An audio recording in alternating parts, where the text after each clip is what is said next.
अगर आपने family visit visa का इनविटेशन अप्लाई करा है और अप्रूवल में डिले हो रहा है, तो उसमें चिंता करने का कोई बात नहीं है, क्योंकि ये एक कॉमन सा इशू है।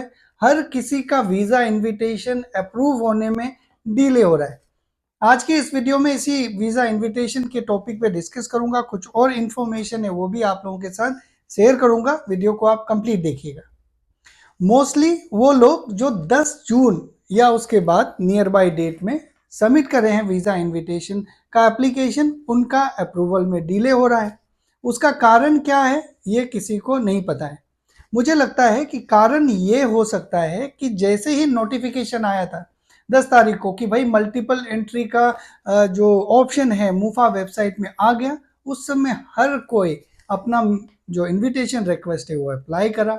बहुत सारे लोगों ने अप्लाई करा। वो लोगों ने भी अप्लाई करा होगा जिनको अभी फैमिली नहीं बुलाना है।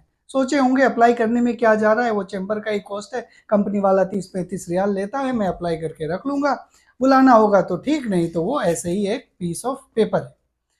तो जो मान लीजिए 1 महीना में एप्लीकेशन सबमिट होने थे, मुझे लगता है कि वो एक ही दिन में सबमिट हो गया होगा, क्योंकि जो वीज़ा इनविटेशन का सीरियल नंबर है, वो जब वीज़ा डॉक्यूमेंट हो जाता है तो उसका एक सीरियल नंबर होता है जिसको वीज़ा डॉक्यूमेंट नंबर बोलते हैं। वो पहले शुरू होता था 700 से, अब वो सीरियल नंबर 8 से शुरू होता है। 7 डिजिट का नंबर है। तो आप ये अनुमान लगा सकते हैं कि कितने सारे एप्लीकेशन सबमिट हुए होंगे। ओके, तो यही चीज़ मेरे एक वीडियोस में मैंने आपको बताया था कि वीज़ा डॉक्यूमेंट उसी को बोलेंगे जिसमें सीरियल नंबर 7 से शुरू होगा। कई लोगों ने ये बताया कि नहीं, अब वो 8 से शुरू होता है, तो वो सीरियल नंबर अपडेट हो गया। यहाँ पे कहने का मतलब ये है कि इतने सारे लोगों ने सबमिट करा है कि अब उनके पास बहुत सारे पेंडिंग केसेस हैं। धीरे धीरे वो अप्रूवल कर रहे हैं। आपके पास दो ऑप्शन है अगर आपका वीज़ा इनविटेशन पेंडिंग है। पहला ऑप्शन है कि शांति से चुपचाप वेट कीजिए। कितना दिन वेट कीजिए? 2 से 3 दिन वेट कीजिए। ओके, अगर आपने 10, 11, 12 ऐसे को अप्लाई करा है। दूसरा ऑप्शन ये है कि 2 से 3 दिन बाद अगर अप्रूवल नहीं होता है तो दोबारा से फिर से वीज़ा इनविटेशन रिक्वेस्ट आप सबमिट कीजिएगा। ओके, ये दो ऑप्शन के अलावा तीसरा ऑप्शन है नहीं। अगर आप टेंशन लेंगे, परेशान होंगे, अप्रूवल नहीं हुआ बोल के, तो वो अप्रूव नहीं हो जाएगा, वो स्टेटस वैसे का वैसा ही रहेगा। ठीक है, और ऐसे बहुत सारे लोग हैं वो इस बात से परेशान नहीं है कि उनका वीज़ा इनविटेशन अप्रूव नहीं हुआ, वो इस बात से परेशान है कि अप्रूव क्यों नहीं हुआ। कई लोग ये बोल रहे हैं कि मेरा प्रोफेशन ये है, शायद वो कारण हो सकता है। कई लोग ये सोच रहे हैं कि मेरा इकामा का वैलिडिटी कम है 3 महीना से, शायद ये कारण हो सकता है। ऐसा कुछ कारण नहीं है, क्योंकि मैंने ऐसे भी इनविटेशन देखे हैं जिनका जो वैलिडिटी है इकामा का वो 30 दिन है।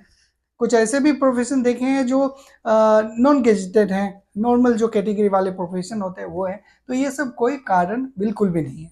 अगर आपके वीज़ा स्टेटस में ये दिखा रहा है अंडर प्रोसेस अरेबिक में लिखा हुआ, समझिए कि आज नहीं तो कल नहीं तो परसों आपका अप्रूवल हो ही जाएगा।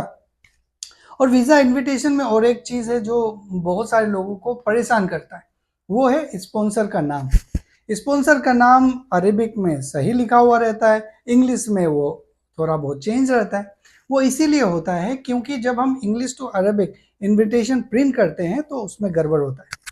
जब हम वीज़ा इनविटेशन अप्लाई कर रहे होते हैं तो जो स्पॉन्सर होता है उनका नाम लिखने का कोई प्रोविज़न नहीं है, वो आपके अफसर अकाउंट से डायरेक्टली लिखा हुआ रहता है, तो वहाँ पे तो आप चेंज कर नहीं सकते। तो जब वीज़ा डॉक्यूमेंट बन के आता है तो उसमें नाम इंग्लिश में अगर आप देखेंगे तो बहुत सारे लोगों का नाम का मीनिंग लिखा रहता है इंग्लिश में, है ना, वो कन्वर्जन नहीं है, लेटर टू लेटर वो मीनिंग लिखा रहता है, तो वो गड़बड़ हो जाता है। उस केस में आप अपना जो इन्विटेशन है उसे अरबिक में प्रिंट कीजिएगा। ओके, वीज़ा इन्विटेशन अरबिक में प्रिंट कीजिएगा, तो आपका वो नाम तो अरबी में आएगा, बाकी सारे जो डिटेल्स है वो जैसा आना होगा वैसा ही आएगा। तीसरा और एक जो प्रॉब्लम है लोगों को, वो ये है कि कैसे पता चलेगा कि जो वीज़ा डॉक्यूमेंट है वो वीज़ा डॉक्यूमेंट है, अप्रूव हो गया वीज़ा इन्विटेशन। वो ये ऐसे पता चलेगा आपको जब आप सबमिट करते हैं तो उस समय होता है visa request. Okay, visa request लिखा हुआ रहता है और वो जो नंबर शायद 2 से शुरू होगा, ये एक है। अगर आपका अप्रूव हो जाता है उसमें तो कोई नोटिफिकेशन नहीं आता है, बस वही चीज़ वीज़ा डॉक्यूमेंट, वो जो हेडिंग है वो चेंज हो जाता है और नंबर अभी जो सीरीज चल रहा है वो 8 से शुरू होने लगता है। ठीक है, तो ये सारे चीज़ें हैं जो आपको ध्यान में रखने हैं ताकि आपका जो वीज़ा इन्विटेशन है वो सही समय पे करेक्टली वो अप्रूव हो जाएगा। आज के इस वीडियो में बस इतना ही। इससे रिलेटेड अगर कोई प्रोग्रेस होगा तो ज़रूर मैं अपने व्हाट्सएप चैनल में आप लोगों के साथ शेयर करूँगा, कम्युनिटी पेज में लिखूँगा, फेसबुक पेज में लिखूँगा, तो आप ये सारे पेज फॉलो कर लीजिएगा, डिस्क्रिप्शन में लिंक है।